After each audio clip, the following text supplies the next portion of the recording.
On vient de le voir, hein, les athlètes francophones brillent aux Jeux Olympiques de Tokyo. Et aujourd'hui, justement, eh bien, ce sont deux champions que nous recevons dans ce 64 minutes. En plateau avec nous, Maxime Potty, médaille d'or en escrime par équipe pour la France. Merci d'être sur le plateau du 64 minutes, Maxime Potty. Et puis également avec nous, depuis la Suisse, Nikita Ducaro, médaille de bronze en vélo freestyle. Merci à vous également, Nikita Ducaro, d'être avec nous en direct. J'ai déjà une question pour vous, Maxime. Ça y est, vous avez réalisé enfin l'exploit réalisé ? Oui, ça commence. J'avoue que j'étais sur un petit nuage là depuis 2-3 jours. Et puis là, le fait de retrouver mes proches, ça permet de comprendre un peu mieux ce qu'on a fait. Ce qui se passe. Nikita, même question qu'à Maxime. Dans quel état d'esprit vous êtes depuis cette victoire ? Toujours sur un petit nuage également ?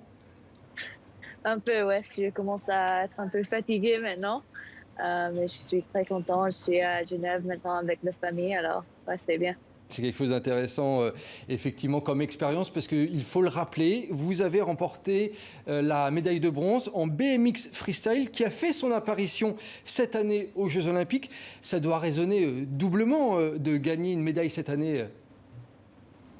Ouais, c'est vraiment spécial pour moi parce que c'est un sport tellement connu et ça m'a donné la chance de montrer à tout le monde le passion qu'on a pour le sport, et j'espère que les jeunes vont voir ça et peut-être commencer à faire du vélo. Oui, parce que c'est important que chacun voit que l'on pratique un vrai sport. Parfois, on se dit le vélo freestyle, ben voilà, c'est un loisir, mais non, c'est un vrai sport. Et là, vous l'avez prouvé. Ouais, exactement. Et alors, est-ce que vous vous sentez un petit peu ambassadrice de votre pays et de ce sport désormais ? Ouais, c'est un peu les deux. Et je vois déjà que il y a des gens qui connaissaient pas le sport. Ils sont vraiment heureux de trouver. J'étais juste au skatepark ce matin. Il y avait beaucoup de jeunes qui voulaient essayer mon vélo et c'était vraiment cool. Vous faites des émules, Nikita Ducaro. Maxime Potty avait une question également pour vous. Si, bonjour Nikita et félicitations. Bonjour. Je voulais savoir ce que représentait pour toi l'olympisme, en sachant que par exemple, moi je sais que je fais un sport où depuis que j'ai 5 ans, je rêve des Jeux Olympiques. Toi, comment tu abordes les Jeux Olympiques ? Qu'est-ce que ça représente pour toi, vu que tu t'es pas forcément construit avec cette vision de ton sport ? Bon, pour moi, ouais, on vient des compétitions qui personne n'est là, personne ne regarde. Et maintenant, pour faire devant tout le monde, pour voir la réaction de la famille, des copains et tout ça, c'est vraiment spécial. Nikita, juste pour savoir, combien vous avez reçu de messages sur votre téléphone après votre victoire ? Beaucoup. J'ai pas pu regarder le téléphone pour 3 jours. Ah, pendant 3 jours, ah oui. Il y avait tellement de messages, même sur l'avion, je voulais lire tous les messages, j'avais pas le temps. Merci beaucoup en tout cas, Nikita Ducaro, d'avoir été en direct avec nous sur TV5 Monde, et on vous donne rendez-vous ici à Paris en 2024, on espère. Ouais, c'est le but. C'est le but. Merci Nikita Ducaro, à très bientôt. Merci. Maxime Potty, 2024 à Paris, c'est aussi votre objectif, je suppose. Ça va être génial de défendre cette médaille d'or dans votre pays d'origine. Oui, là honnêtement, la priorité c'est d'abord les vacances bien sûr, mais très vite on va rebasculer, en tout cas je m'engage moi à rebasculer sur Paris 2024. Et c'est vrai que Paris c'est ma ville, j'ai grandi à Issy-Moulineaux, et à chaque fois que je passe près du Grand Palais, je pense tout de suite à Paris 2024, parce que c'est là qu'il y aura l'escrime du coup. Et c'est là où il y aura l'escrime. Alors, vous avez gagné en équipe cette médaille d'or. Est-ce que ça apporte une petite saveur supplémentaire lorsqu'on gagne avec ses copains que si on était en sport individuel ? Oui, parce que le sport c'est aussi et surtout des aventures humaines. Et donc là, c'est poussé à son maximum avec les épreuves par équipe. En plus, en escrime, au départ, on se construit avec une vision très individualiste. Et puis en fait, là, on commence, quand on rentre à l'INSEP, dans le système français, en fait, on se construit comme un sport collectif. Et donc, c'est vraiment une immense joie de pouvoir partager cette victoire avec les copains, quoi. Et justement, comment vous expliquez les excellentes performances des équipes françaises en basket, volley, handball ? C'est la cohésion d'un groupe qui se connaît en fait au final parfaitement, c'est ça ? Ouais, je pense qu'en France, on a une vraie capacité à fédérer les groupes. Et on sent que, je sais pas, il y a ce plaisir de partager des choses en France, quand je vois comment on était au village olympique, la convivialité qu'il y a entre nous, entre tous les sportifs, peu importe le sport, je pense qu'il y a quelque chose d'assez fort en France. Mais justement, cette année, c'était un peu particulier quand même, ces Jeux Olympiques. Vous me parlez du village olympique. Mais il y avait des contraintes sanitaires, ça devait être compliqué quand même sur place. Elle était comment l'ambiance à Tokyo ? Elle était meilleure que ce dont j'imaginais. On pouvait faire des choses, on pouvait voir les autres athlètes ? Ouais, après, en fait c'était de l'autogestion. On n'a pas eu beaucoup de consignes et on s'est retrouvés à vraiment, tout le monde était très rigoureux parce que personne n'avait envie de manquer ces Jeux à cause du Covid. Donc tout le monde portait le masque et tout. Mais par contre, on était assez libre de pouvoir circuler dans le village et de pouvoir voir les autres. Et c'était pas frustrant de ne pas avoir davantage de public, en revanche ?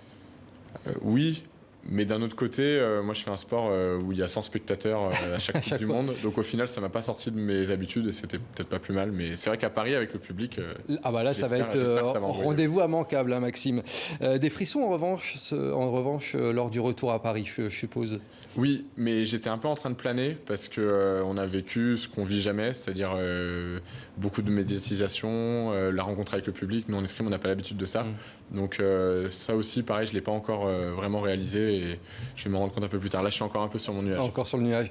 Le rédacteur en chef du 64 minutes, Guillaume Villadier, avait une question absolument qui le taraude depuis longtemps. Pourquoi est-ce que vous mordez systématiquement votre médaille lorsque vous avez gagné ?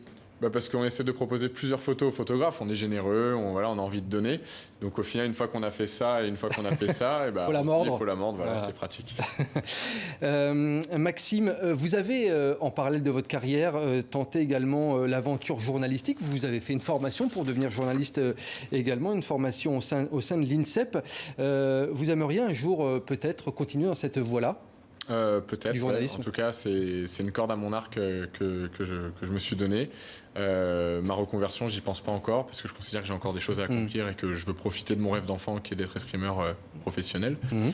Mais c'est sûr qu'en tout cas, j'ai mon diplôme de journalisme et qu'un jour, travailler dans les médias, je pense que ça m'éclaterait. Ouais. Le message est passé, en tout cas. On a une surprise pour vous, Maxime.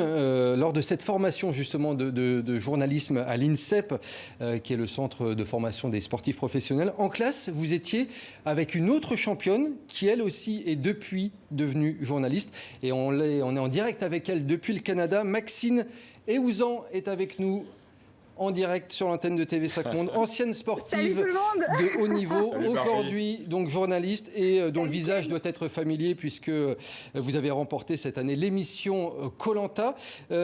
Maxine, quel souvenir vous avez de Maxime pas facile, de Maxime en classe. Est-ce que vous lui imaginiez un avenir olympique comme il a eu ? Ouais, franchement, j'en ai jamais douté. Je sais très bien qu'il est passé par beaucoup de moments difficiles comme tous les sportifs de haut niveau. Il a jamais rien lâché. Il a une ténacité juste incroyable. Et du coup, cette belle médaille d'or qu'il a autour du cou, en fait, ça ne m'étonne pas du tout. Et je me suis pas mal éclatée avec lui en cours. On était un petit peu le binôme de choc en télé et en radio. Donc, ça me fait trop plaisir de le voir ici avec vous, Nicolas, et avec cette médaille autour du cou. Pour la petite histoire, il faut savoir que vous avez, je crois, commenté la finale de Maxime Potty pour un média, Maxine. Ouais, c'est tout à fait ça. J'étais en fait sur le live des Jeux au Trocadéro et je commentais pour le compte Instagram Équipe de France. Et du coup, j'ai pu suivre cette magnifique finale en direct. Et c'est juste incroyable. Max, il avait une position pas forcément facile et voilà, franchement, ça me fout les larmes aux yeux de voir à quel point il a réussi à forger cette belle équipe parce que c'est un travail qui date de bien plus de 4 ans finalement. Ça a commencé bien au-delà et il a fait ça pour l'équipe aussi et c'est juste magique qu'il revienne avec la médaille d'or. Il l'a autour du cou, c'est trop beau. Maxime, vous saviez que Maxine avait commenté votre finale ? Elle me l'avait dit avant la finale, on avait parlé un petit peu. Mais ça me touche beaucoup de la voir. On s'appelait entre nous quand on présentait, en fait, on en rigolait au lieu de s'appeler Maxine et Maxime, on s'appelait Barbie et Ken. Donc c'est rigolo. Et là, j'étais mort de rire parce que ce matin, on a un petit groupe avec justement des anciens de notre formation. Et il y en a un qui a dit grosse année, on a gagné Koh-Lanta et on a gagné les Jeux Olympiques. Genre voilà, comme si c'était.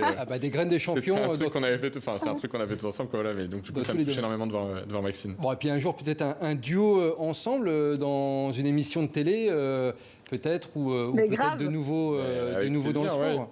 Barbie et Ken, voilà, c'est bon. Je signe direct. Juste, on fait pas un truc à Koh-Lanta ou je sais pas quoi. Moi, je peux pas faire ce que t'as fait, hein, je te le dis. Bon, arrête, t'as bien plus de mérite avec ta médaille olympique.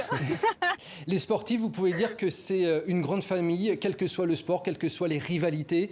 Le monde du sport, c'est une grande famille, quelle que soit effectivement la concurrence. Ouais, c'est même parfois plus facile entre les sports différents parce qu'il n'y a aucune rivalité en fait. On est juste là pour soutenir, s'accompagner. Et en plus, on rencontre des gens qui sont confrontés au quotidien à nos difficultés. Et donc, c'est vraiment. Enfin, moi, c'est des relations hyper saines que j'ai avec les autres sportifs. Et cette classe qu'on a eue ensemble avec Maxime, on était une classe de 17 personnes, ce qui est très rare à Sportcom. C'est un souvenir et ça reste ma famille, cette classe. Et voilà, on voit d'ailleurs la photo de l'époque où on vous voit tous les deux. Et vous n'avez pas changé physiquement, en tout cas, le sport, ça conserve. Merci en tout cas, Maxime Eouzan, d'avoir été en direct du Canada pour cette surprise. Merci beaucoup. Pour Maxime, merci beaucoup. Bisous, Max. Bisous, Maxou. Voilà pour la petite surprise qu'on voulait vous faire, Maxime Poty. Effectivement, ces relations avec les anciens sportifs, elles continuent, elles vous ont aidé. C'est vos premiers supporters lors des JO, par exemple? Ouais, bah, comme je disais, on a encore un petit... Voilà, ça fait 4 ans qu'on n'est plus en cours ensemble, on a encore un groupe, et puis on s'enrichit de tous les sports, parce que, il n'y a pas que l'escrime, hein, le sport de haut niveau, c'est vraiment une philosophie de vie, et donc pouvoir les piocher un peu partout avec des amis, c'est hyper enrichissant. Une dernière question très rapide, il nous reste 10 secondes. À quoi vous rêvez maintenant? La plage. À la plage. À la plage, désolé, mais à la plage. Bonnes vacances en tout cas, Maxime Poty, ça sera le mot de la fin. Félicitations en tout cas pour cette très belle médaille d'or. Et puis rendez-vous au JO de Paris 2024. J'espère.